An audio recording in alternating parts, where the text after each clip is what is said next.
3 days. You have shown up 3 days in a row. Most people stop after one, but you are still here. Before we begin, think about Catherine from yesterday. She arrived in a foreign country with nothing, and she chose to learn anyway. Today, we look at an entire nation that made the exact same choice. This nation was invaded, occupied, divided in half, and effectively erased from the map. Yet today, it stands out globally because it was told it did not exist, and it simply refused to believe it. This is the story of Korea. You know the format by now. When you hear the repeat cue, you speak the sentence out loud, clearly and confidently. Every sentence you repeat today is a study in survival. We are using this language to trace how a nation holds on to its identity, even when the world tells them it no longer exists. As you can see in this view of traditional stone pagodas, the Korean peninsula holds thousands of years of history. Long before the modern state, there were 3 powerful kingdoms: Goguryeo in the north, Baekje in the southwest, and Silla in the southeast. In 668 AD, Silla unified the peninsula, creating a 200-year period where Korean culture flourished. They fought each other, but they also created art, poetry, and philosophy together. Let's practice. Repeat. They fought each other, but they also created together. Fast forward to the Joseon dynasty. Look at this bronze statue. This is King Sejong the Great. He faced a massive problem.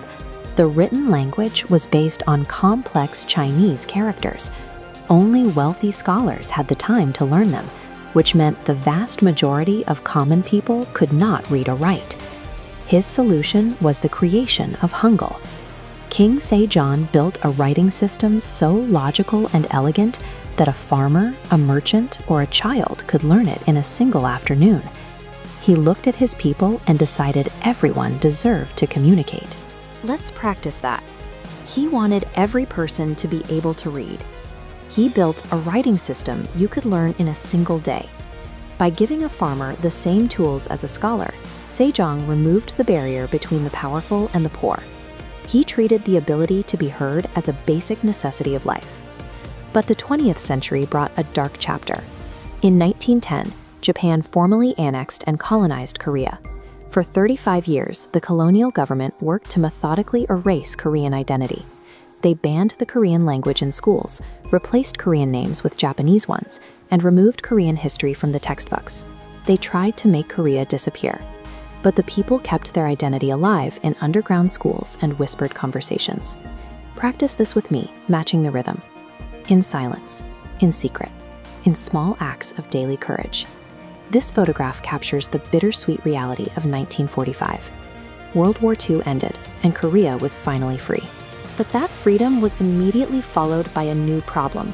The peninsula was divided into North and South, leading directly to the devastating Korean War in 1950. When the fighting stopped in 1953, the peninsula remained divided. South Korea was left in absolute ruin. At that moment, it ranked as one of the poorest countries on Earth. Yet, look at what happened next. In the space of a single generation, South Korea transformed itself from rebel into an industrial powerhouse, as you see with these auto factory workers. Economists call this the miracle on the Han River. A country that an empire tried to erase is now a place the entire world watches. From global tech brands like Samsung and Hyundai, to cultural exports like Squid Game and crowds of fans at BTS concerts. Speak this loud and clear. A country the world tried to erase became a country the world could not stop watching. Now, let's test your listening. Pause this video for a second. What was the name of the alphabet King Sejong created? Say it out loud. If you said Hangul, your comprehension is exactly where it needs to be. This rapid rise was not an accident. It was driven by a deep cultural conviction, rooted in thousands of years of history, that education and learning are the ultimate paths forward. You can see the result in the modern Seoul skyline right here. Korea teaches us that language and identity are deeply connected. When you practice English, you are not losing your identity.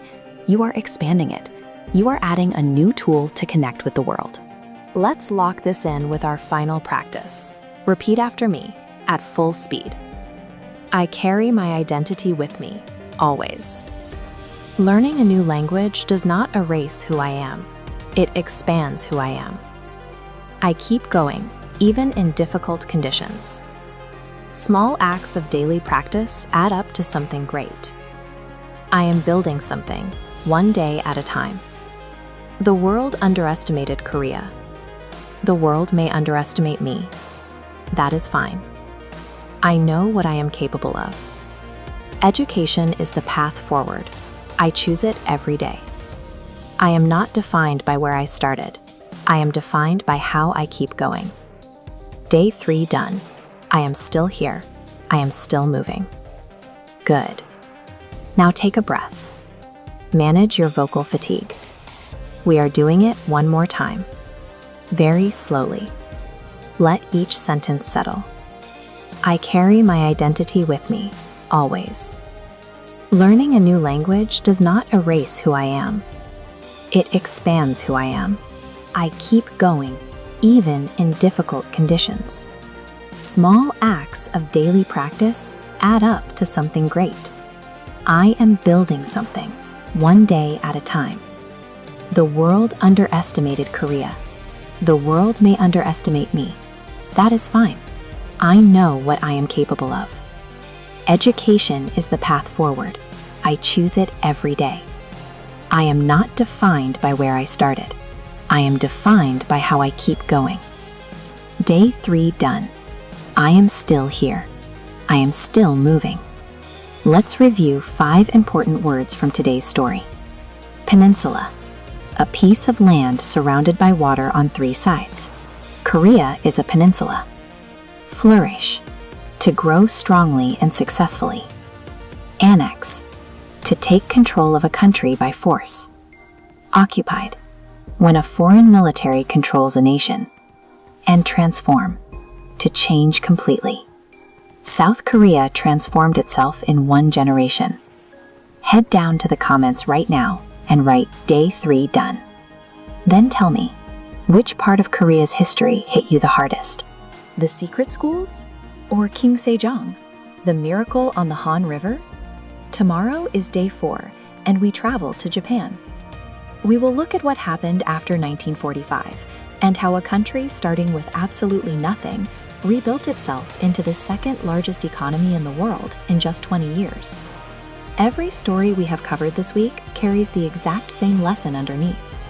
The people who succeed long-term are not the ones born with the most advantages. They are simply the ones who refuse to stop learning. I will see you tomorrow.